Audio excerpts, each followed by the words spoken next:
Now let's use the create React app package to create a new React application. So here in the terminal, let's run create React app and give our new application a name.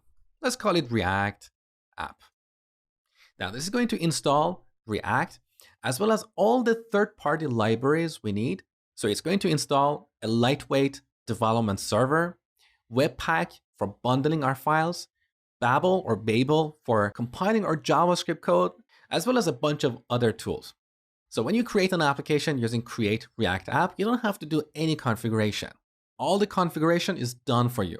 However, if you want to customize this configuration for your production environment, you can always eject by running npm run eject. We'll look at this later in the future. So now we have a fully working React app. Let's go to this new folder, React app, and run npm start.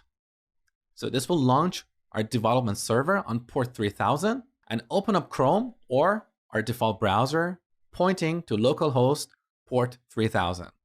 Now let's go back to VS Code and see what we have in this folder. So here we have 3 folders, Node modules, which is where we have all the third-party libraries as well as React itself. We never have to touch this, so let's not worry about it. We've got this public folder where we have the public assets of our application, such as a favorite icon and index.html. Now, if you look at this file, this is a very simple template. It doesn't really have anything. So a bunch of meta tags in the head section, as well as links to our manifest.json file and favorite icon.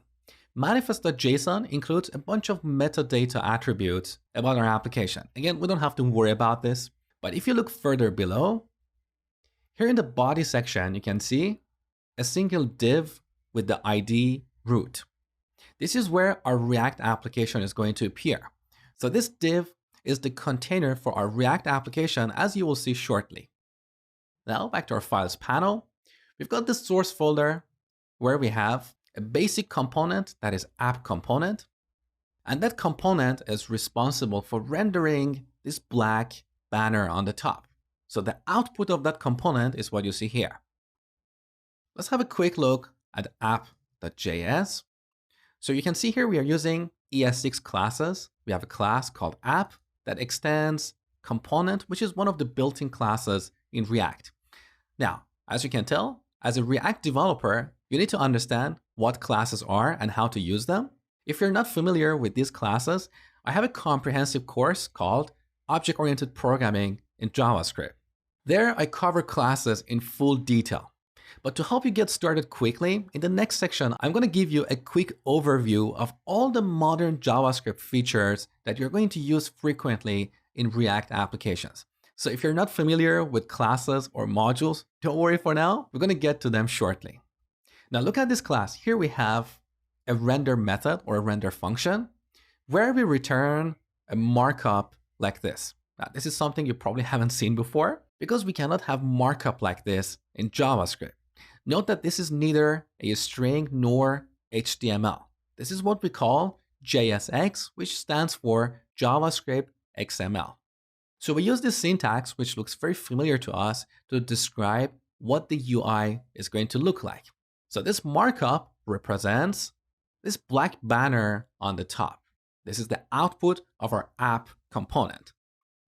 Now, to make this code work, we have to pass this code through Babel, which is a modern JavaScript compiler. So Babel will take this JSX syntax and convert it to plain JavaScript code that browsers can understand. Let me give you a quick demo.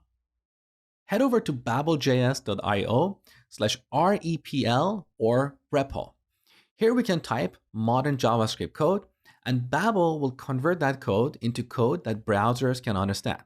So here I'm going to define a constant, which is a new ES6 feature, call it element, and set it to a JSX expression.